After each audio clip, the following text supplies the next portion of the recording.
안녕하세요. 저는 성남에 살고 있는 30대 후반 여성입니다.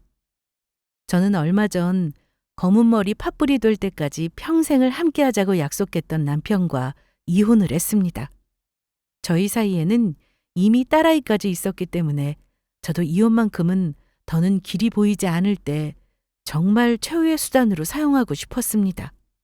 하지만 아무리 생각해봐도 이 인간과 함께 살아갈 미래가 보이지 않더라고요.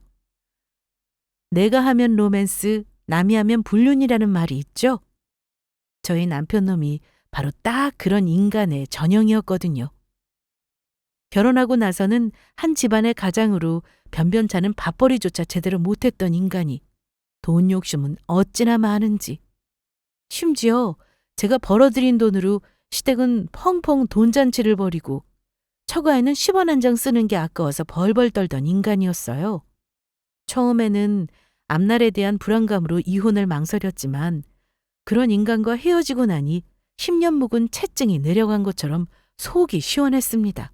오히려 왜 조금이라도 더 빨리 헤어지지 않았나 싶은 후회까지 들더라고요. 생각난 김에 저희 남편놈과 시댁의 만행에 대한 이야기를 여러분께도 들려드리고 싶어 이 사연을 보내봅니다. 앞서 소개한 내용을 들으셨다면 도대체 왜 그런 놈이랑 결혼했나 하실 수도 있겠지만 변명 아닌 변명을 해보자면 남편놈도 처음부터 저런 모습을 보였던 것은 아니었습니다. 연애할 때는 오히려 저에게 헌신적이다 싶을 정도로 잘해주고 괜찮아 보이는 사람이었죠. 그 사람을 처음 만났던 건 한 러닝 동호회에서였습니다. 요즘도 그렇기는 하지만 당시에는 런데이를 하는 게 엄청난 유행이었거든요. 운동도 유행을 탄다는데 한때 등산이 유행을 해서 너도 나도 등산복과 등산 장비를 사 모으고 주말이면 산에 올랐던 것처럼 그때는 런데이를 뛰고 마라톤 행사를 나가는 게 유행이었습니다. 저 역시 마찬가지였죠. 정기적으로 했던 건강검진에서 적신호가 켜졌더라고요. 검사 결과를 들으러 갔을 때 상담해주던 의사 선생님이 심각한 목소리로 저에게 경고를 할 정도였어요. 이대로면 50살이 되기도 전에 제대로 걷지도 못하고 뼈도 다 부러질 거라고요. 심각한 비타민 D 부족에 뼈 상태는 70대 노인과 마찬가지라서 조만간 골다공증이 올 게 틀림없다고 하시면서요. 저도 생각해보니 매일같이 회사 사무실에만 틀어박혀서 늦게까지 야근을 하고 주말에는 피곤하다는 핑계로 침대 위에서 종일 잠자기만 바빴던 것 같습니다. 운동이라고는 안 해서 근육도 하나도 없고 자연히 소화기관도 엉망인 상태라 뭘 먹는 것도 부담스러웠고요. 제가 은근히 건강 염려증이 있었거든요. 그때서야 비로소 돈도 중요하지만 건강하게 사는 게 제일 중요하다는 위기감이 들었습니다. 당장 뭐라도 해야겠다는 생각이 들었던 것 같습니다. 그때부터 저는 아무리 바빠도 매일 정해진 시간이 되면 무조건 밖에 나가서 걷기부터 시작했습니다. 처음에는 걷는 것도 힘들었죠. 뛰는 건 말할 것도 없었고요. 비가 오거나 눈이 오면 지하도를 걷는 한이 있어도 무조건 나가서 걷기 시작한 지 2달 차가 되자 이제 하루에 10,000보 정도는 거뜬히 걸을 수 있게 되더라고요. 자신감을 얻게 된 저는 인터넷에서 살고 있는 동네의 러닝 동호회를 찾았습니다. 그동안 핸드폰 어플을 설치해서 혼자서 런데이를 하기는 했지만 아무래도 혼자 하려니 의욕이 떨어지더라고요. 같이 하면 실력도 금방 늘 것 같았어요. 하지만 아직 왕초보라 좀 걱정이 되더라고요. 그래서 미리 동호회 회장님과 상담을 했었죠. 안녕하세요. 인사드렸던 서지혜구 런데이 왕초보입니다. 아직은 걷고 뛰고 병행하는 수준인데 저도 동호회 참가해도 괜찮을까요? 속도를 못 맞춰서 민폐일까봐 조금 걱정이네요. 그런 걱정들 많이들 하시더라고요. 너무 걱정 마시고 일단 한번 나와서 뛰어보세요. 합류한 지 얼마 안 된 왕초보 멤버들도 몇 분 있으셔서 뛰다가 힘들면 그분들이랑 페이스 맞추시면 될 거예요. 저도 많이 도와드릴 거고요. 저희가 뭐 대단한 목표가 있어서 하는 건 아니잖아요. 그냥 건강하게 살려고 하는 거죠. 다들 성격도 좋으시니까 적응하는 데도 어렵지 않으실 겁니다. 네, 저 그럼 회장님만 믿고 일단 한번 나가볼게요. 동호회는 2주일에 한 번씩 정기적으로 모임을 가지고 있었습니다. 마침 그 주 주말에 정기 런이 있어서 저는 바로 참석하게 되었죠. 걱정했던 것과는 다르게 역시 회장님의 말씀대로 그렇게 힘들지는 않더라고요. 저 같은 초보 멤버도 꽤 있었고요. 가볍게 몸풀기를 하고 먼저 짧은 코스부터 뛰기 시작했습니다. 4, 5km 정도 되는 단거리 코스였어요. 그 뒤로 더 길게 뛰는 건 선택 사항이었고요. 어떠셨어요? 생각보다 할만하셨죠? 네, 걱정 많이 했는데 의외로 뛸만 하더라고요. 같이 뛰니까 혼자 뛰는 것보다 훨씬 재미도 있고요. 저 이제 2주에 한 번씩은 꼭 참석하려고요. 네, 마라톤 뛰는 게 목표이신 건가요? 네, 저 가을에 있는 하프 마라톤부터 뛰어보는 게 첫 목표예요. 가능할까요? 당연하죠. 꾸준히 하기만 하면 금방 잘 뛰게 되실 거예요. 하프 마라톤이면 멤버들도 많이 참석할 거고 저도 나갈 거니까 다 같이 연습하면 되겠네요. 활동하다가 힘든 점이나 고민이 있으면 얼마든지 저한테 연락 주세요. 네, 감사합니다. 동호회 회장님은 벌써 런데이 경력이 3년이나 되셨다고 하더라고요. 평소에도 거의 매일같이 꾸준히 뛰는 편이라고 하셨고요. 많이 타서 그런지 조금 까무잡잡한 피부이긴 했지만 멀리서 봐도 사람이 참 건강해 보인다 싶은 느낌이었어요. 거기다 참가 전에 짧게 통화만 했을 때도 느꼈던 부분이었지만 성격도 참 좋고 친절하다 싶었고요. 인간적인 매력이 느껴지는 사람이었습니다. 그 뒤로 저는 러닝화라든지 운동복이라든지 달릴 때 호흡 조절이라든지 정말 가지가지 다양한 이유를 붙여서 그분을 귀찮게 했습니다. 처음에는 모임에 나갔을 때 직접 얼굴을 보고 물었지만 질문이 점점 늘어나면서부터는 개인적으로 연락해서 문자 메시지로 묻기도 했고요. 제가 문자로 물으면 금방 또 저한테 전화를 걸어서 대답을 해주시더라고요. 그때 느꼈죠. 아, 이 사람도 나한테 호감이 약간 있는 거구나 하는 느낌이요.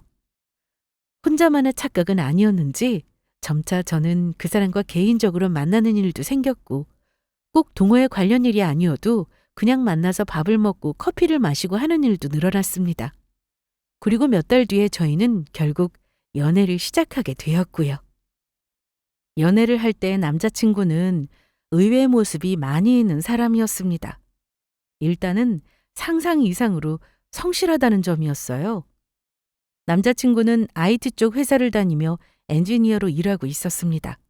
다행히 야근이 별로 없고 칼퇴근을 할 수 있다는 장점이 있었지만 단점도 있었죠. 야근 수당을 받지 못하고 박봉이라는 점이었습니다. 그래서 남자친구는 추가 수입을 얻기 위해서 퇴근 후에 월수금 주 3회를 택배 배달 기사 일을 병행한다고 하더라고요. 저는 깜짝 놀랐죠. 아무리 칼퇴근을 한다고 해도 퇴근 후에 또 다른 일을 하는 게 말처럼 쉬운 일은 아니잖아요. 거기다 택배 배달 기사 일이면 몸을 써야 하는 일이라 육체 노동의 강도도 높은 편이었고요. 퇴근하면 집에 뻗어서 TV나 보다 잠들기 바쁜 저로서는 상상도 못할 일이었죠. 그뿐만이 아니었습니다. 2주에 한 번이는 동호회 모임 날을 제외하고는 매주 주말마다 또 다른 부업을 한다고 하더라고요. 호텔 뷔페 서빙 아르바이트라든지 가벼운 가구 배달 아르바이트 같은 것들이요. 대단하다 싶었습니다. 저 정도의 생활력이면 전쟁터 한가운데에 떨어뜨려 놔도 살아남겠다 싶었고요. 그리고 제가 몰랐던 또 다른 모습도 있었죠. 근데 자기는 차를 살 생각은 없어? 차 없어서 데이트하는 게 많이 불편하지. 미안해. 아니야, 내가 불편한 건 상관없는데.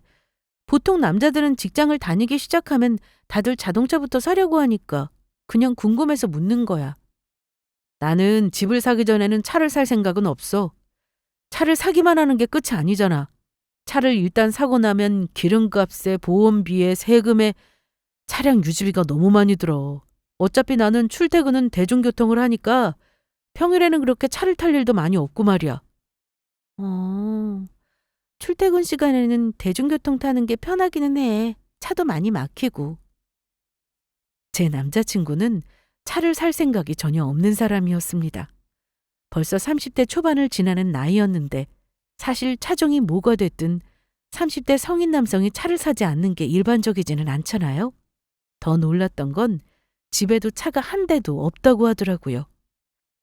보통 이런저런 사정으로 본인은 차가 없을 수 있다 치더라도 다른 식구들마저 차가 한 대도 없는 건 정말 드문 경우잖아요. 그래서 저는 생각했죠. 아, 집안 형편이 조금 어렵구나 하는 그런 생각이요. 그리고 제 예상은 맞아떨어졌습니다. 보통 저렇게 악착같이 돈을 모으는 데에는 목적 의식이나 이유가 있기 마련이잖아요. 남자친구가 돈을 모으는 이유는 어려운 집안 형편 때문이었습니다. 어릴 때 아버지가 사고로 돌아가시고 혼자서 홀어머니와 어린 여동생을 부양하려고 갖은 고생을 다했던 모양이더라고요. 실질적으로 그 사람이 가장이나 마찬가지였으니까요. 어머니는 남의 식당에서 주방 일을 하셨지만 겨우 생활비를 버는 정도지 그게 큰 돈을 버는 일은 아니었죠. 거기다 남자친구와 나이 차이가 많이 나는 여동생은 이제야 대학을 졸업하고 돈을 벌기 시작했다고 하더라고요. 아직 연차도 어리니 겨우 자기 앞가림이나 하는 정도지 집안에 크게 도움이 될 정도는 아니었고요. 남자친구는 그동안 열심히 모았던 돈으로 본인의 대학 학자금 대출을 갚았고 여동생의 대학 학비도 내줬다고 했습니다. 그리고 집에 조금 남아있던 빚도 갚았다고 했고요. 금액을 들어보니 단순히 돈을 벌게만 해서는 안 될 금액이었습니다. 단순히 계산해도 허리띠를 졸라매고 엄청나게 아껴야 하는 액수였어요. 당연히 매사에 돈을 절약하는 습관이 몸에 배인 사람이었죠. 자기야, 나 이런 데 태어나서 정말 처음 와봐. 어? 이런 데라는 게 무슨 의미야? 이렇게 비싼 레스토랑 말이야. 내가 살면서 먹어본 제일 비싼 음식이 인당 4만 원짜리였던 것 같은데 그것도 그날이 우리 어머니 환갑이라서 정말 큰 마음 먹고 갔던 거야. 미치겠다 진짜. 뭘 이런 레스토랑 오는데 큰 마음까지 먹어야 해. 그러게. 그날 한 끼 먹고 소화시켜서 화장실 가면 끝인데 너무 아깝다는 생각이 들더라고. 그 돈이면 아르바이트를 몇 시간을 해야 하는데 이런 생각도 들고. 자기가 생각해도 나 너무 촌스럽지? 촌스럽기보다는 저는 충격적이었어요. 인당 4만 원짜리가 30 몇 년 인생을 살아오면서 먹었던 제일 비싼 음식이라는 그 말이요. 우리가 10대도 아니고 솔직히 말해서 요즘 10대 고등학생들도 한 끼 식사에 5만 원씩 쓰기도 하던데 제 조카만 봐도 무슨 고등학생이 남자친구와 1주년이라면서 합쳐서 10 몇만 원짜리 식사를 하고 20만 원짜리 선물을 턱턱 주고받고 하는 걸 봤었거든요. 물론 그게 일반적이라거나 당연하다는 이야기는 아니지만요. 솔직히 저희 집은 좀 여유가 있는 편인데다가 저도 회사에서는 나름 또래에 비해 잘 버는 편이라 그 말이 약간 충격적이기는 했습니다. 하지만 그러려니 했어요. 이런 사람도 있고 저런 사람도 있는 거니까요. 촌스럽지는 않은데 좀 놀랍기는 하네. 그래도 사람마다 각자 형편이라는 게 다 다른 거니까. 그리고 누구나 자기가 아깝게 생각하는 소비가 있잖아. 그건 그렇지. 난 그렇게 쓰는 식비가 아깝더라고. 차라리 물건이면 오래 두고 쓸 수 있잖아. 음식은 먹고 나면 그 순간의 즐거움 뿐이지 사라지는 거니까. 그래, 그렇게 생각할 수도 있지. 내 친구도 엄청 부잣집 외동딸인데 식사는 매일 김밥지옥 같은 분식집에서 대충 먹고 치우더라고. 자기는 밥 먹는데 돈 쓰는 즐거움을 전혀 모르겠다고 하면서 말이야. 그랬구나.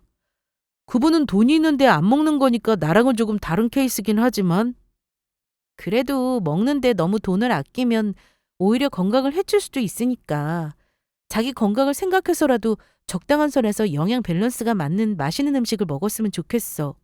이제 우리 나이에는 대충 먹다가 영양실조라도 걸려서 아프기라도 하면 병원비가 더 나가는 거 알지? 당연하지. 그리고 내가 그런데 쓰는 돈을 줄이겠다는 거지 난 자기가 먹는 건 하나도 안 아까워. 자기가 맛있는 거 비싼 거 먹어야지. 돈은 내가 벌고 열심히 아껴서 모을게. 고마워. 나도 열심히 벌어서 자기 맛있는 거 먹여야겠다. 남자가 돼서 저런 점들이 궁상맞게 보일 수도 있다는 걸 저도 잘 알고 있었습니다. 하지만 남자친구는 그 나름대로 본인의 상황과 분수에 맞는 소비를 하는 거니까 그런 모습들이 나쁘게 보이지는 않았습니다. 그리고 무엇보다 본인의 경제적 형편이 어렵다고 해서 저한테까지 그걸 강요하지도 않았고요. 본인은 본인, 저라는 생각을 가지고 있었죠. 솔직히 저한테도 저렇게 같이 아끼자고 했으면 아마 거기서 그 관계는 끝이 났을 것 같기도 합니다. 저는 그럴 자신은 없었거든요. 소비 규모라는 게 늘리기는 쉬워도 단시간 내에 줄이기란 정말 어려운 일이니까요. 자기 우리 내일 1주년이잖아. 시간이 벌써 그렇게 됐더라고. 세월 진짜 빠르다 정말. 그래서 자기한테 줄 게 있어. 에? 이거 진짜로 사온 거야? 이 지갑 60만 원도 넘을 텐데? 저번에 자기가 이 지갑 예쁘다고 했었잖아. 갖고 싶어 하는 것 같아서 이번에 보너스로 받으면 사주려고 계속 생각하고 있었어. 자기 지금 쓰고 있는 지갑 너무 작아서 불편하다고도 했었고. 고마워. 너무 감동이다. 그런데 이거 사주느라고 너무 무리한 거 아니야? 괜찮아. 그런데 나 백화점에서 이런 거 처음 사봐서 엄청 긴장했었잖아. 직원이 뭘 자꾸 물어보는데 버벅거리고 앞으로는 돈 많이 벌어서 내가 자기 데리고 다니면서 좋은 거 많이 사줘야지. 그 사람은 본인의 말을 지키는 편이었습니다. 저에게는 아끼지 않겠다는 본인의 말대로 기념일마다 저에게는 백화점에서 산 선물을 하기도 했고 때로는 좋은 레스토랑에 절 데려가기도 했고요. 정작 본인은 저한테 비싼 선물을 사주고 라면을 먹을지언정 저에게는 최선을 다하는 그 마음이 너무 고맙고 좋았습니다. 그리고 때때로는 제가 스치듯 말했던 작은 머리핀처럼 정말 값싸고 사소한 것들이라도 꼭 기억해서 사다 주기도 했고요. 사실 항상 저를 신경 쓰고 있다는 의미로 그런 것들이 더 고맙기는 했습니다. 사랑을 지속하는데 꼭 금전적인 부분만이 중요한 건 아니었으니까요. 그렇게 2년의 연애를 하다가 저희는 결혼을 하게 되었죠. 저에게 본인의 경제 상황을 오픈한 뒤로도 크게 돈을 많이 모은 건 아니었지만 그래도 그나마 집에 있던 빚은 다 갚은 상태라 열심히 모아가기만 하면 된다는 게 다행이었습니다. 남자친구를 만나면서 저도 경제관념이 많이 바뀌게 되었고요. 저도 그 사람과 함께 돈을 모아가는 재미를 느끼게 되었거든요. 원래도 크게 무력이 많은 타입은 아니었어서 소비를 줄여나가는 것도 천천히 하니까 할만했고요. 처음 결혼을 할 때 난관이 전혀 없었던 것은 아닙니다. 일단 저희 집에서 반대가 꽤 심했거든요. 저희 아빠는 사업을 하시고 엄마는 대학 교수로 재직 중이셨어요. 지혜야, 살다 보면 돈이 전부는 아니지만 결혼 생활에 있어서 경제적인 부분을 무시할 수는 없는 건 사실이야. 네가 여태껏 엄마 아버지 밑에서 고생이라고는 한 번 안 해보고 커서 세상 물정을 너무 모르는 것 같아. 아버지도 네가 네 오빠처럼 비슷한 사람 만나서 결혼했으면 좋겠구나. 너무 차이나는 결혼은 서로 힘든 법이야. 저에게는 오빠가 한 명 있었는데 대기업에서 근무하는 오빠는 같은 회사에 다니는 직장 동기를 만나서 결혼을 했어요. 새언니의 친정아버지도 사업을 하셔서 여러모로 저희 집안과 비슷한 상대였고요. 결혼은 현실이니 저도 비슷한 상대가 좋다는 걸 알지만 이미 이렇게 만나버린 걸 어떡하겠어요. 너 좋다던 사람 많았잖아. 손자리도 잘 들어오던데 왜 굳이 없는 집안 남자를 만나서 고생을 하려고 그래? 직업이나 또 좋으면 몰라. 중소기업 다닌다며. 월급도 박봉일 텐데. 회사야 작은 데 다니긴 하지만 성실해서 투잡 쓰리잡 뛰면서 열심히 돈 버는 사람이에요. 저한테 너무 잘하고요. 생활력은 또 얼마나 강한데요? 본인이 굶었으면 굶었지 무슨 일이 있어도 절대 와이프 굶길 사람은 아니고요. 아우 모르겠다. 네가 그렇게 좋다고 하니 우리가 대신 살아줄 것도 아니고 어떻게 더 말리겠니? 나중에 후회나 하지 말아라. 걱정 마세요. 저희 진짜 잘 살 거예요. 부모님은 할 수 있는 한 저를 말려보려고 했지만 이미 제 결심은 굳어진 이유였어요. 지금 생각해보면 그때 부모님 말씀은 들었어야 했던 건데 어른 말씀 틀린 게 하나도 없다는 걸 저는 그때는 미처 몰랐었죠. 아무튼 안 할 거면 몰라도 결국 결혼을 하게 된 이상 부모님은 좋게 보내주자는 생각을 하셨던 것 같습니다. 어려운 시댁 형편과 남편 사정을 생각해서 감사하게도 신혼집까지 사주셨고요. 사실 오빠가 결혼할 때도 부모님이 집을 사주셨었고 저희 집 아들, 딸 차별하는 분위기는 아니었기 때문에 어느 정도는 예상하고 있기는 했었지만요. 신혼집은 30평대 아파트였어요. 원래 아버지가 가지고 계시던 아파트 중에 하나를 저희에게 넘겨주신 거였어요. 완전 신축은 아니지만 지어진 지 몇 년 되지도 않았고 그럼에도 인테리어까지 싹 새로 해서 새 집처럼 뜯어 고쳐주셨죠. 인테리어를 다 끝마치고 나서 처음 그 집을 보러 갔을 때 남편의 얼굴이 아직도 눈앞에 선연하게 떠오르네요. 여보, 나 살면서 이렇게 좋은 집은 처음 봐. 뭐래? TV에 좋은 집 많이 나오잖아. 그건 TV에 나오는 집이고 이렇게 넓은 집에 살게 될 거라고는 생각도 못했네. 우리 어머니랑 민경이랑 나 이렇게 셋이서 살던 집도 크기가 이거 반도 안 되잖아. 여보, 이거 핸드폰 어플이랑 연동시키면 조명이랑 난방도 껐다 켰다 자유롭게 할 수 있어. 너무 신기하지? 요즘 새로 짓는 집 그런 기능 다 가능해. 그게 그렇게 신기해? 당연하지. 나 살았던 집 LED도 아니고 형광등 전구 쓰고 있었는데 얼마 전까지만 해도 안전기 고장나서 갈고 있었잖아. 나 너무 좋아서 앞으로 어디 안 나가고 매일 집에만 있으려고. 이게 무슨 일이야. 진짜 출세했다 변종석. 참나. 그렇게 좋아? 어. 장인어른 장모님께 너무 감사하다. 이러고 있을 게 아니라 지금 당장 전화 드려야겠다. 두 분 귀한 딸 데려간 예쁘지도 않은 사위. 그래도 둘이서 편하게 잘 살라고 이 비싼 집까지 해주시고 다 당신한테 잘하라는 뜻인 줄 알고 열심히 받들어 모시겠다고 해야지. 웃겨 진짜. 뭘 또 받들어 모신대. 주말에 같이 밥이나 먹자. 아버지가 집에 한번 오라고 하셨어. 응, 당연히 가야지. 이게 뭐라고 저렇게까지 좋아하나 싶었죠. 애처럼 한바구음을 짓고 집 여기저기를 뛰어다니면서 구경하느라 정신이 없는 남편을 보고 있자니 저도 웃음이 나더라고요. 한편으로는 이렇게 작은 일에도 감사하게 생각하는 남편을 보니 이 사람이랑 함께 살면 저도 잊고 지나칠 수도 있었던 소소한 일상의 행복을 매일같이 느낄 수 있겠구나 싶었습니다. 예전에 언젠가 읽었던 책에서 인생의 행복이라는 건 이따금 찾아오는 어떤 큰 이벤트가 아니라 잔잔하게 반복되는 일상이다라는 글귀를 읽은 적이 있거든요.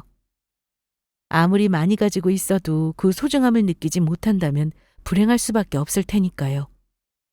큰 욕심 없이 제가 사랑하는 사람과 소소하게 자주 느낄 행복들을 생각하면 결혼하기를 참 잘했다 싶었죠. 결혼하고 얼마 되지 않아 저희에게 예쁜 아기도 태어났습니다. 남편과 저를 반반씩 꼭 빼닮은 귀여운 딸이었어요. 양가 부모님이 너무 기뻐하셨던 건 말할 것도 없었고요.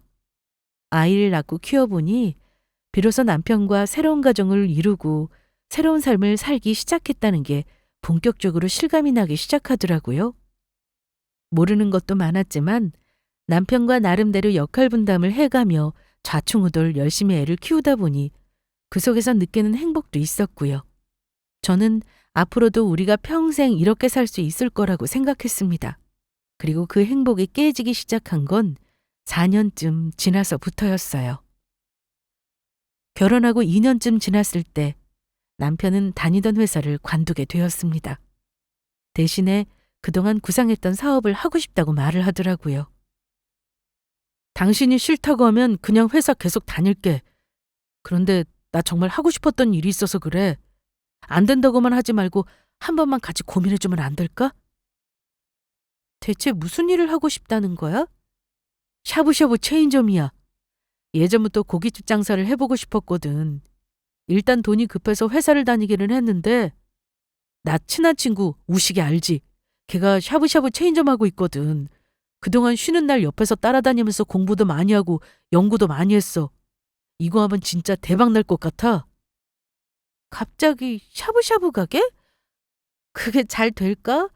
요즘 자영업자들 너무 어렵다던데. 그냥 다니던 회사 계속 다니는 게 낫지 않을까? 가게는 또 무슨 돈으로 하려고 그래? 나 쓰리잡 하면서 통장에 돈 모아둔 거 있잖아. 일단 그거랑 대출 조금 받으면 될 것 같아. 나 진짜 잘할 자신 있어. 이번 주말에 자기도 같이 걔 가게에 가서 얼마나 잘 되는지 한번 봐봐. 이번에 좋은 자리 하나 났다고 걔가 추천해준 곳이 있어서 정말 놓치기 아까운 기회 같아서 그래. 남편이 결혼 이후에도 투잡, 쓰리잡을 뛰면서 열심히 돈을 모았다는 건 저도 알고 있었습니다. 하지만 박봉이기는 해도 안정적인 회사를 관두고 성공이 불확실한 자영업을 시작한다는 게 저는 좀 불안하더라고요. 더군다나 이제는 딸아이까지 있는 형편이었고요. 그렇다고 또 딱 잘라서 안 된다고 하기에는 남편이 너무 간절하게 하고 싶다고 말을 하니 또 고민이 되더라고요. 이 일로 친정에다가 저는 상담을 했습니다. 어차피 하고 싶다는 일이면 뭘 해서라도 하게 될 테니까 그냥 기분 좋게 하라고 해라. 대신에 초반에 너무 무리해서 대출을 받지는 말라고 하고 할 수 있는 만큼만 작은 규모로 시작해보라고 해. 아버지는 사업을 하셔서 그런지 가게를 여는 것에 오히려 긍정적인 답변을 내놓으시더라고요. 엄마는 좀 불안해하셨지만요. 결국 저는 오랜 고민 끝에 가게를 차리는 걸 허락해 주었습니다. 남편은 너무 기뻐하면서 꼭 성공해서 호강시켜 주겠다는 큰 소리를 치더라고요. 저는 호강까지는 바라지도 않으니 망하지는 않았으면 좋겠다고 생각했고요.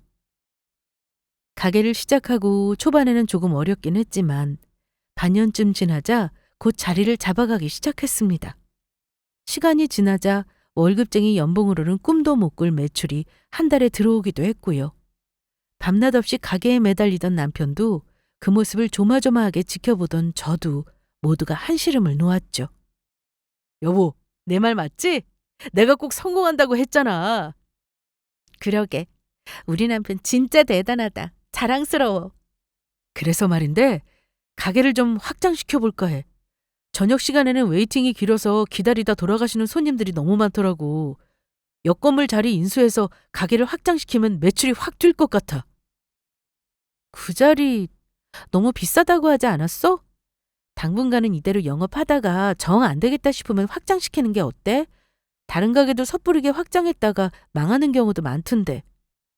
옆 건물에 다른 가게 들어서면 확장할 기회도 날리는 거야. 기회 왔을 때 잡아야지.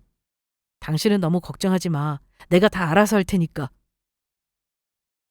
그동안 매출이 많이 늘기는 했지만 가게를 열 때 졌던 빚을 겨우 다 갚은 상태였어요. 매출을 올리는 즉시 대출을 상환해 나갔거든요. 말하자면 통장 잔고에는 변함이 없다는 뜻이었죠. 빚도 갚고 가게도 잘 되고 이제 겨우 좀 마음을 놓겠다 싶었는데 또다시 빚을 내겠다는 말에 저는 걱정스럽더라고요. 남편의 가게가 잘 되긴 했어도 이런 사정으로 제가 실질적인 가장 노릇하기도 했고요. 집에 들어가는 우리 식구들 생활비며 아이 교육비까지 모두 제가 버는 월급과 저희 집에서 주는 도움으로 해결했거든요. 하지만 이번에도 남편은 본인의 의견을 고집했고 결국 또 그 사람의 뜻대로 가게를 확장하게 되었습니다. 남편의 말대로 일단 다른 가게가 들어서면 자리가 또 쉽게 나는 것도 아니었고요. 결국 처음보다 더 큰 대출을 받게 되었죠. 원래 잘 되던 자리를 확장했으니 처음에는 장사가 잘 되었습니다. 오래 줄을 서 있다가 그냥 돌아가는 손님들도 이제는 웨이팅 없이 들어오실 수 있게 되었고요. 확장을 하면서 인테리어도 새로 바꿔서 홍보도 대대적으로 했습니다. 손님들도 만족하시더라고요. 인터넷상의 후기도 좋았고 소문도 좋았습니다. 이번에도 정말 다행이다 싶었죠. 저희 집에서 받는 도움도 끊었고 생활비 통장에도 저뿐만 아니라 남편이 넣는 돈도 매달 들어왔고요. 하지만 다시 1년쯤 지났을 때 상황은 완전히 달라졌습니다. 여보, 당신한테 날아온 문자, 이거 뭐야? 무슨 문자? 대출금 납부가 연체됐다는데 당신 지금 통장에 잔고 없어? 뭘 찾느라고 남편의 핸드폰을 보고 있다가 저는 의아한 문자를 발견했습니다. 그리고 확인했더니 어느 순간인가부터 대출금 연체 문자가 날아오기 시작하더라고요. 저희 부부는 제가 버는 돈은 제가 관리하고 남편이 버는 돈은 남편이 관리하고 있어서 저는 그 사정을 전혀 모르고 있었어요. 남편 사업 대출금이며 사업에 들어가는 지출 비용도 모두 남편이 알아서 관리했고요. 잔고 있을 텐데 왜 안 나가는지 모르겠네. 잔고가 있는데 안 나갔을 리가 있어? 확인해봐, 빨리. 알았어. 혹시 없더라도 다른 통장에 있는 돈 바로 이체해둘게. 신경 쓰지 마. 처음에는 한두 번 실수인가 싶었습니다. 하지만 나중에도 그런 일이 계속해서 반복되더라고요. 아무리 사소한 연체라도 계속 쌓이게 되면 신용등급이 떨어지기 시작하잖아요. 결국 저는 참다 못해 남편에게 물었습니다. 당신 혹시 가게에 무슨 문제 있는 거 아니지? 무슨 문제가 있어. 다 잘 되고 있으니까 쓸데없는 걱정하지 마. 처음에는 아무 문제도 없다고 딱 잡아떼던 남편은 한 달쯤 지났을 때 결국 저에게 사실대로 실토를 했습니다. 생활비 통장에서 계속 생활비를 넣지를 않아서 들키게 된 거죠. 사업이 조금 어려워졌는데 아무래도 확장한 옆 건물을 넘겨야 할 것 같다고요. 놀라서 알아봤더니 세상에 직원들 인건비까지 이미 한 달 연체가 됐더라고요. 일이 이 지경이 될 때까지 저한테 아무 말을 하지 않았다는 게 황당했습니다. 결국 가게는 다시 처음의 규모로 돌아가게 되었죠. 그 와중에 인건비가 밀렸으니 퇴사한 직원들 대신 새로운 직원을 채용해야 했고요. 하지만 일단 한번 자금줄이 막히자 쉽게 돌아오지 않더라고요. 동네 장사에 가게 규모를 줄인 게 소문이 나다 보니까 잘 오시던 손님들도 발길을 뚝 끊으셨고요. 엎친 데 덮친 격으로 길 건너편에 다른 샤브샤브 가게가 들어서기도 했습니다. 최신 인테리어에 가격도 저희 가게보다 훨씬 저렴했고요. 악재가 한두 가지가 아니었습니다. 여보, 너무 걱정하지 마. 잘 될 때도 있고 안 될 때도 있는 거지. 열심히만 하면 금방 또 다시 잘 될 거야. 우리 가게 홍보도 다시 해보자. 이벤트도 한번 열고. 저도 너무 속상했지만 남편이 힘들어하는 모습을 보니 저라도 정신을 차려야 되겠다 싶더라고요. 우울감에 빠진 남편을 설득해서 가게를 다시 되살릴 방법을 연구했습니다. 하지만 상황은 마찬가지였어요. 저도 제가 다니는 회사가 바빠서 언제까지 남편의 일에 매달릴 수도 없는 상황이었고요. 결국 저희는 다시 친정의 도움을 받기 시작했습니다. 남편은 너무 미안하다며 다시 매출이 회복되는 대로 친정에는 돈을 다 갚아드리겠다 다짐했습니다. 저는 일단 그 돈은 신경 쓰지 말고 당신은 당신 일에만 집중을 하라고 응원해 주었죠. 그 뒤로도 매출은 회복되지 않았습니다. 들어가는 비용에 인건비를 제하면 남는 돈을 겨우 남편의 인건비 정도였죠. 그래도 술도 끊고 다시 씩씩하게 일하는 남편을 보니 본인 인건비라도 벌고 있으면 다행이다 싶었습니다. 언젠가는 다시 잘 되겠지 싶었고요. 그리고 그렇게 시간이 흘렀습니다. 여보, 이번 주말에 우리 엄마 생신인 거 알지? 내가 식당은 예약했어. 벌써 시간이 그렇게 됐나? 어디로 예약했어? 양가 부모님 생신 같은 큰일이 챙기는 건 원래 서로가 해왔던 일이었습니다. 저희 부모님은 그 사람이, 시어머니는 제가, 이런 식으로요. 하지만 어느 순간부터인가 남편이 정신이 없다며 계속 깜빡하기가 일쑤였고 뒤늦게 예약하면 좋은 곳은 대부분 마감이었거든요. 그래서 저는 어차피 제가 잘 아는 곳이니 제가 알아서 예약을 해두었죠. 저번에 말했던 한우집 있잖아. 새로 생겼는데 평도 엄청 좋고 미슐랭 받았다는 거기. 뭐? 설마 그 사거리에 있는 그 1층 한우집? 응, 맞아. 거기 엄청 맛있다고 했잖아. 하루에 6팀밖에 안 받는다고 해서. 내가 예약하느라 얼마나 힘들었다고. 잘했지. 남편도 저랑 살면서 입맛이 많이 바뀐 상태였습니다. 더군다나 식당을 하면서 맛있는 음식을 찾아다니는 것도 일의 연장선으로 자주 했었고요. 그런데 남편의 반응이 제 예상과는 전혀 달랐습니다. 지금 우리 집 형편에 뭔 한우야. 당장 취소해. 무슨 말이야? 취소를 하라고? 취소하고 다른 곳으로 다시 예약해. 거기면 인당 가격이 얼만데. 당신 오빠네까지 친정 식구들 다 모이면 사람이 몇이야. 너무 과하잖아. 저희 오빠네 조카까지 합치면 사람이 많기는 했죠. 하지만 다른 날도 아니고 저희 엄마 생신이었어요. 날이면 날마다 먹는 것도 아니었고요. 당장 내일 모레인데 이제 와서 다른 식당을 또 언제 알아봐. 그리고 우리 엄마 생신에 그 정도도 못해? 사위가 장모님한테 이 정도 밥은 살 수 있는 거 아니야? 어떻게 식당을 취소하라는 말을 해? 지금 가게 장사도 잘 안 돼서 힘들어 죽겠는데 옆에서 도와주지는 못할 망정 당신까지 이렇게 생각 없이 행동해야 해? 힘들 때는 같이 허리띠 졸라매고 좀 아낄 생각을 해야지. 뭐 생각 없이? 그래서 내가 평소에 사치를 하기를 했어. 우리 집에 뭘 갖다 바치기를 했어. 엄마 생신인데 제대로 된 밥 한 끼 못 먹을 거면 돈은 대체 왜 버는 거야? 싫으면 당신은 관둬. 돈은 내가 내고 나 혼자 갈 테니까. 저는 기가 막혀서 그 자리에서 같이 화를 냈습니다. 그동안 생활비며 바쁠 때 엄마가 딸아이 봐주신 거며 우리 집에서 도와준 게 얼마인데 생일날 비싼 밥 한 끼 못 먹는다는 게 도저히 이해가 되지를 않아서요. 저는 방문을 닫고 방으로 들어가 버렸습니다. 화가 나서 도저히 진정이 안 되더라고요. 그 상태로 1시간쯤 지났을까. 남편이 방문을 열고 슬그머니 들어와서 제 눈치를 보며 말을 했습니다. 미안해. 아까는 내가 순간 언성이 좀 높았어. 근데 당신도 생각을 좀 해봐. 요즘 가게가 너무 어렵잖아. 직원도 더 줄여야 하는 판이라서 다른 지출을 줄일 방법이 없나 매일같이 고민하고 있었다고. 한푼이 아쉬운 상황인데 한꺼번에 큰돈을 쓴다고 하니까 나도 모르게 예민해졌었나 봐. 미안해. 아니야. 나도 순간 너무 흥분했었어. 식당은 다른 곳으로 다시 알아볼게.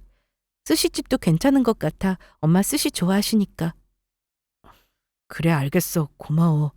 그리고 다음에는 이런 일 결정하기 전에 미리 나랑 상의 좀 해줘. 알았지? 알겠어. 당신 혼자 고민하는 것도 모르고 나도 내 생각만 했나 봐. 남편의 거듭된 사과와 사정 설명으로 그날의 일은 그렇게 지나갔습니다. 예약했었던 한우집은 일단 다음에 저 혼자 따로 엄마를 만나서 사드려야겠다 생각을 했죠. 남편이 원래도 음식에 비싼 돈을 쓰는 걸 이해를 잘 못하는 성격이었는데 사업이 어려워지다 보니 다시 예전의 성격이 나온 것 같더라고요. 기왕 기분 좋게 먹는 건 틀린 것 같으니 메뉴를 변경하자 싶었고요. 그리고 그날 스시집에 가서 추가로 나오는 비용은 저희 오빠가 냈어요. 밥을 먹는 내내 남편의 안색이 예전과 다르게 어두웠거든요. 친정 식구들은 남편 사업이 많이 어렵다는 소식을 듣고 있었기 때문에 그런가 보다 하셨습니다. 요즘 사업하는 게 많이 힘들지 않냐며 고생이 많다는 말로 모두들 돌아가면서 그저 고생한다는 말만 반복했고요. 그런데 기가 막힌 일이 터진 건 그로부터 딱 한 달 뒤, 바로 저희 시어머니의 생신날이 다가올 때쯤이었습니다. 어머님 식당 어디로 예약할까, 여보? 아, 식당 내가 미리 예약했어. 어? 당신이 예약했다고? 어딘데? 평소에 시어머니 생신 예약은 제가 하던 일이었는데 그것도 정신없이 바쁘다는 사람이 본인이 직접 했다는 말에 의아했죠. 그런데 남편의 입에서 나온 말은 정말 가관이었습니다. 모모 호텔 뷔페 거기로 예약했어. 여동생이랑 이번에 결혼할 거라던 여동생 남친도 다 같이 올 거야. 뭐?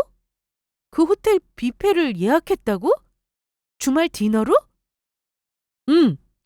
우리 어머니 호텔 뷔페 엄청 좋아하시는데 그동안 너무 비싸다고 결혼식 참석하고 밥으로만 드셨잖아. 이럴 때 며느리가 한번 크게 쏴서 효도하면 얼마나 기분 좋아하시겠어? 진짜 어이가 없더라고요. 남편이 말한 그 호텔 뷔페면 가격이 한우집 저리 가라 하는 수준이었거든요. 그것도 주말 디너 가격이면 인당 20은 나오는 곳이었어요. 당신 얼마 전에 우리 엄마 생신 때는 큰돈 쓰기 너무 부담스럽다고 예약 취소하라고 했었잖아. 그런데 호텔 뷔페를 예약했다고? 그것도 여동생 예비 신랑까지 불러서? 여기 월초에만 예약받는데 예약하는데 너무 힘들어서 그래. 취소하기 아깝잖아. 그리고 뭘 또 그렇게 하나하나 따지고 들어. 아니, 내가 지금 안 따지게 생겼어? 당신 하는 행동이 너무 딴판이잖아. 장모님이야 굳이 생신 아니시더라도 평소에 맛있는 거 비싼 거 많이 드시고 다니시잖아. 꼭 그날만 날인 것도 아니고. 그런데 우리 어머니는 호텔 뷔페 같은데 비싸서 손 떨린다고 제대로 한번 사드시지도 못했어. 당신도 알면서 왜 그래? 생신 되어서야 겨우 며느리한테 맛있는 뷔페 한 끼 대접받아 드시겠다는데 그게 그렇게 아까워? 기가 막혀서 말이 안 나오네, 진짜. 평소에 어떻게 됐든 그게 지금 뭐가 중요해. 나는 힘들게 예약해뒀던 한우집도 부득불 비싸다고 하길래 굳이 스시집으로 변경해 가면서 당신 기분 상하지 않게 하려고 했었는데 며칠이나 지났다고 당신 어머니 생신에는 수십만 원짜리 밥이 아깝냐고? 작년 생신 때도 비슷한 가격대로 저녁 사드렸었어. 내가 지금 그 돈이 아까워서 이러는 것 같아? 남편 놈은 전혀 핀트를 잡지 못하고 억지를 부리고 있었습니다. 자기가 뻔뻔한 짓을 한 건 생각도 안 하고 오히려 저를 불쌍한 시어머니 생신에 저녁 사드릴 돈이 아까워서 이 난리를 치는 파렴치한 며느리로 몰고 있더라고요. 와, 화가 나서 진짜 피가 거꾸로 솟을 것 같았습니다. 그게 아니면 뭐가 아까워서 이러는데 당신 결국 그 돈이 아깝다는 얘기 아니야? 싼 데 가자는 거잖아. 하지만 달라질 건 없었죠. 남편 놈은 계속 돈이 아까워서 이러는 거냐고 헛소리를 하고 제 말꼬리를 잡고 늘어졌습니다. 그 순간 저는 만정이 다 떨어졌어요. 내가 지금까지 이런 놈을 남편이랍시고 데리고 살았던 건가 싶은 생각에 진짜 미쳐버릴 것 같더라고요. 말이 안 통하는 건 둘째치고 저 정도로 염치도 없다는 게 소름을 끼칠 정도였죠. 더 웃긴 건 뭔지 아세요? 이 인간의 만행은 그게 다가 아니었습니다. 나중에 저는 신우와의 대화 끝에 우연히 남편 놈이 시댁에 매달 돈을 붙이고 있다는 사실을 알게 되었거든요. 신우이의 말실수였죠. 매달 100만 원이 넘는 금액을 결혼한 직후부터 지금까지 따박따박 저 몰래 붙이고 있었더라고요. 저는 그 순간 눈이 돌아서 남편의 사업 통장을 모두 뒤져서 입출금 내역을 확인했습니다. 그리고 모든 진실을 알게 되었습니다. 저한테는 사업이 어렵다면서 생활비 한번 제대로 안 붙인 인간이 뒤로는 시댁에 돈을 엄청나게도 부쳐댔더라고요. 애 학원비 한번 못 내면서 시어머니 용돈은 빠진 적이 없었고요. 그뿐만이 아니었습니다. 시어머니 임플란트비를 비롯한 각종 병원비에 철마다 여행비, 거기다 신우의 용돈까지 아주 가지가지 하고 있었더라고요. 그러면서 저희 친정에서 주는 돈은 꼬박꼬박 다 받고 있었고요. 뒤로는 저 짓을 해대면서 저한테는 허리띠를 졸라매야 한다느니 친정엄마 생신에 과한 돈을 쓸 때가 아니라느니 온갖 가스라이팅으로 돈을 못 쓰게 만들었다는 사실이 믿기지가 않았습니다. 저는 결국 이혼을 결심했어요. 더 이상 남은 신뢰도 없어졌고 더는 같이 살 자신도 없었거든요. 이혼소송 변호사를 선임해 송금 기록을 비롯해서 남편이 저 몰래 빼돌린 돈에 대한 모든 증거 자료들을 넘겼고요. 재산분할 대상 목록도 차분하게 작성했습니다. 오래 고민할 것도 없었죠. 이혼한 이후로 그 오랜 시간 동안 이 가정을 위한 대부분의 생활비는 다 저와 제 친정이 대고 있었으니까요. 심지어 살고 있는 신혼집마저도 제 친정 부모님이 해주신 집이었죠. 남편이 한 일이라고는 아주 짧은 시간 잠깐 사업이 잘 되었을 때 약 1년간 대었던 생활비가 전부라고 해도 과언이 아니었습니다. 이혼하자. 너 같은 인간이랑 하루라도 더 같이 살 생각이 싹 사라졌어. 야, 이혼이 쉬운 줄 알아? 너 지금 돈 때문에 나랑 이혼하겠다는 거야? 애도 있는데? 애도 있는데 그 애 생각을 네가 한 번이라도 했으면 집에 생활비는 제대로 가져왔어야 정상 아니야? 사업한답시고 다니던 회사도 때려치고 돈은 돈대로 못 벌어도 나는 네가 너 즐거운 일 하면서 행복하게 살면 된다고 생각했어. 지금 내 발등을 내가 찍은 것 같아서 돌아버릴 것 같지만 말이야. 남편 놈에게 이혼 서류를 내밀자 그 인간은 이혼이 그렇게 쉽게 될 것 같냐며 발작을 하더라고요. 하지만 이혼은 그렇게 쉽게 되었습니다. 저 몰래 용돈뿐만 아니라 벌어들이는 돈을 대부분 시댁에 갖다 바쳤고 본인은 정작 집에 기여한 경제활동이 거의 없다시피 했었으니까요. 저 혼자 집안의 가게를 모두 책임졌다는 게 입증되었고요. 기여도에 따라서 나누는 재산 분할은 당연하게도 남편이 가져갈 몫이라고는 거의 없었습니다. 이혼과 동시에 한순간에 알거지 빈털터리 신세가 된 거죠. 결혼할 때도 사실 빈털터리였으니 그때로 되돌아갔다고 생각하면 되는 일이었습니다. 뒤늦게 남편 놈이 찾아와서 눈물 콧물 쏟으며 제 바짓가랑이를 잡고 한 번만 봐달라고 매달렸지만 제가 미쳤나요? 그놈이랑 다시 살 생각을 한다면 제가 제정신이 아니라고 봐야죠. 나중에 이혼한 뒤로 들은 이야기로는 그 인간이 하던 가게도 점점 경영난이 심해져서 결국은 문을 닫게 되었다더라고요. 폐업한 이후로는 어디서 어떻게 지내는지도 모르겠네요. 정신 못 차리고 또 다른 사업을 하려고 한다는 말도 들었지만 그 이후로는 관심이 없어서 알아보지도 않았고요. 한편 그간의 제 사정을 들은 부모님은 노발대발하셨습니다. 눈에 차지도 않았던 사위를 그래도 잘 살라고 있는 돈 없는 돈 다 퍼주시며 그렇게 잘해주셨는데 제가 죄송할 뿐이었죠. 이제라도 그런 염치 없고 양심 없는 놈이랑은 잘 갈라섰다며 잘된 일이라고 하셨어요. 저는 딸아이와 함께 일단 친정 부모님 집에서 지내고 있습니다. 조만간 신혼집 아파트를 정리하고 둘이서 살아갈 새로운 집을 구할 예정입니다. 앞으로는 사업한다며 일 벌릴 남편도 없고 아이나 잘 키우면서 저 혼자서도 행복하게 잘 살아보려고 합니다. 지금까지 들어주셔서 감사합니다.